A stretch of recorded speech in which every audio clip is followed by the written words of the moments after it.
Un homme célèbre a dit un jour, nous créons nos propres démons.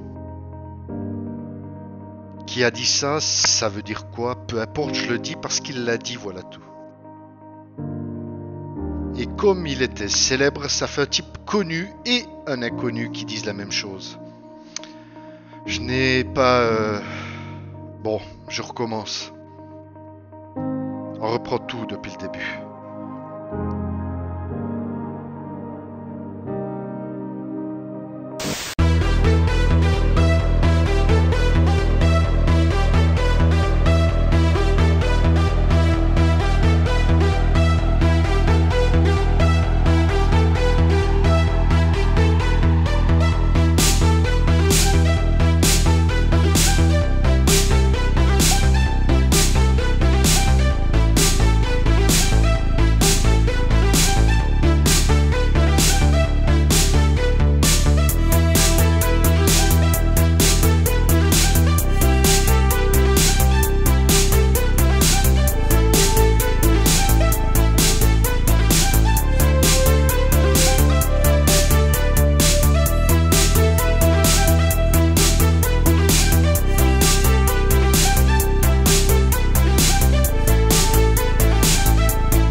En 2020, créer une chaîne YouTube, c'est un geste aussi anodin que de se servir dans son frigo.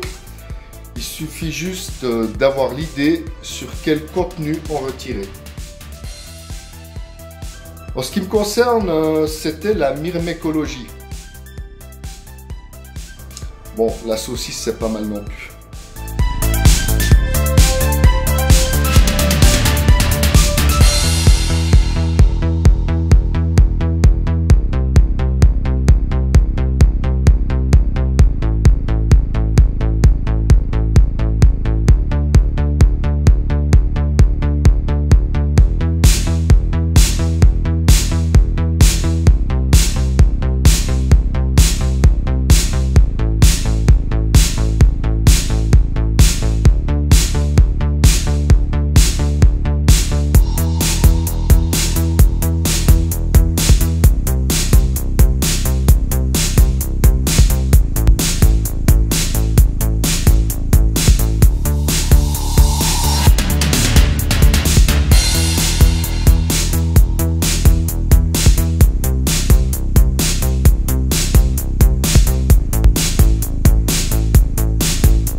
Je viens de réaliser dans cette vidéo 2 exercices très valorisants pour moi.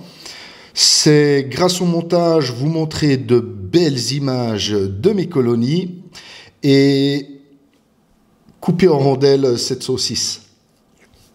Sur YouTube, on se filme rarement en train de se couper les doigts en coupant une saucisse. La vérité derrière le logiciel de montage, c'est que Feu est un personnage sur la chaîne Suisse Fourmi et que je me prénomme Steve, que j'habite en Suisse, près de la frontière française, que dans mon quotidien, j'ai la responsabilité de la planification de 2 sites de production de plus d'une centaine d'employés et que malgré la diligence que je dois fournir dans ma vie professionnelle, je suis totalement incapable de gérer une chaîne YouTube et par la même occasion certaines de mes colonies. Je vais vous montrer ce que la majorité des youtubeurs ne vous montrent pas en vidéo, l'envers du décor. Lorsqu'une vidéo est publiée sur ma chaîne, c'est en général le résultat de travail réfléchi, réalisé et planifié des jours, des semaines, parfois même des mois à l'avance.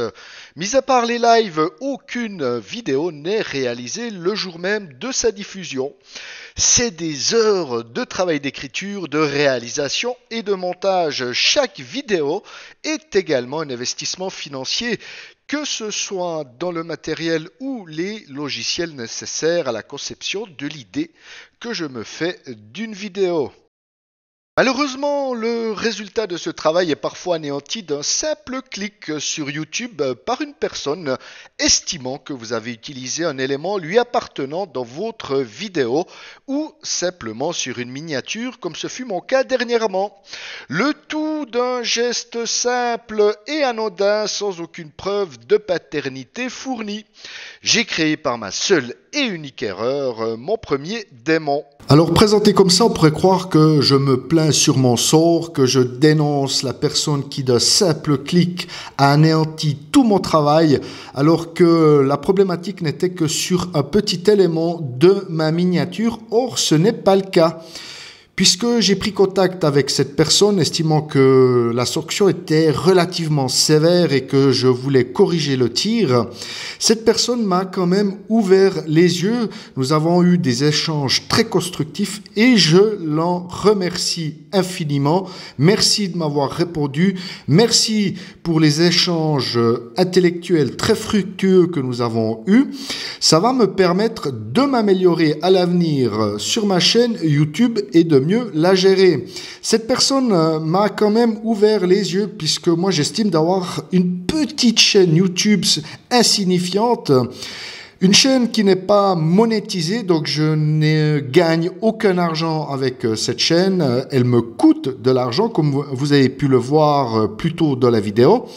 Or, je pensais que j'avais certains passe-droits inconsciemment. Or, ce n'est pas le cas, puisque quand vous allez sur Google rechercher une illustration, vérifiez s'il n'y a pas un copyright, parce que derrière cette image, tout comme mes vidéos, il y a du travail, de l'investissement et parfois même de la passion pour la réaliser. Je vous disais que j'estimais avoir une petite chaîne YouTube.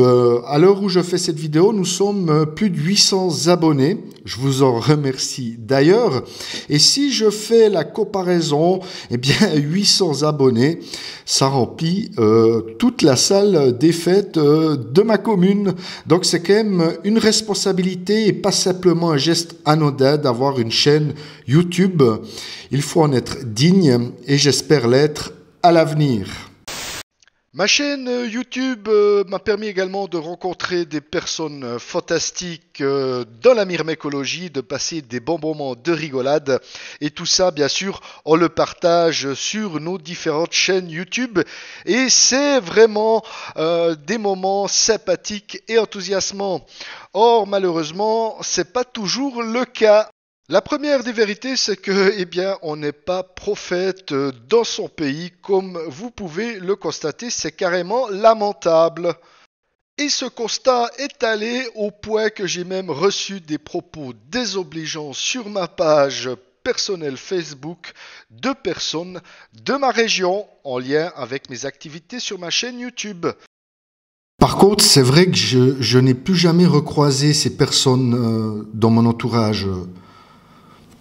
Pourquoi? Ah, peut-être en raison du nombre de centimètres qui séparent mes deux épaules. Peut-être. Concernant les fourmis, depuis le début de l'année, je vous montre des vidéos avec des colonies qui se développent de manière exponentielle. J'en suis relativement satisfait et très fier, mais toutes mes colonies ne sont pas dans cette physionomie. J'avais perdu les vagus en début de sortie de diapose et deux autres espèces me posent de gros problèmes comme les flavus à l'écran. Vous avez vu le taux de mortalité, un taux de mortalité qui est constant depuis quelques mois. Depuis le réveil du froid, je n'arrive pas à faire développer cette fondation. Vous me direz, ça ne change pas de mes habitudes. Les flavus chez moi, c'est impossible. Et en termes de couvain, eh bien, cette petite fondation n'a qu'une seule et unique larve qui, elle aussi, ne semble pas vouloir se développer. Donc, honnêtement, Flavus, je ne sais plus quoi faire. J'ai même bouché l'entrée du tube pour augmenter le taux d'hygrométrie, mais ça semble pas faire ses effets. Donc, à voir par la suite si je vais perdre également cette fondation, ce qui semble être le chemin qu'elle prenne. Pour celles et ceux qui me suivent depuis quelque temps, vous savez qu'il manque à l'appel depuis le début de l'année une espèce et pas des moindres, celle qui m'a coûté le plus cher. Je parle bien évidemment des Messor céphalotes. Voici une Messor céphalote qui est née il y a maintenant 2 semaines. Et elle est à l'image un peu de ma colonie. Malheureusement, vous voyez, cette petite major est née il y a 2 semaines et elle est complètement amorphe dans l'ADC. Je m'attendais à ce qu'elle meure assez rapidement. C'est peut-être une malformation, je ne sais pas, mais ça fait 2 semaines qu'elle est dans cet état-là, au milieu de l'ADC, et ça reflète un peu ce qui se passe avec mes Messor céphalotes depuis le début 2020. Eh bien, il n'y a quasiment plus de développement. Pourtant, j'avais bien fini l'année 2019 avec une vingtaine d'ouvrières.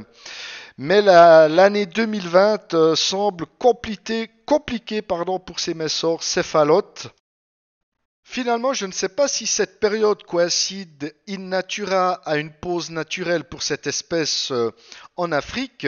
C'est quelque chose qu'il va falloir que je me renseigne, ou est-ce que les conditions de maintien ne sont pas adéquates?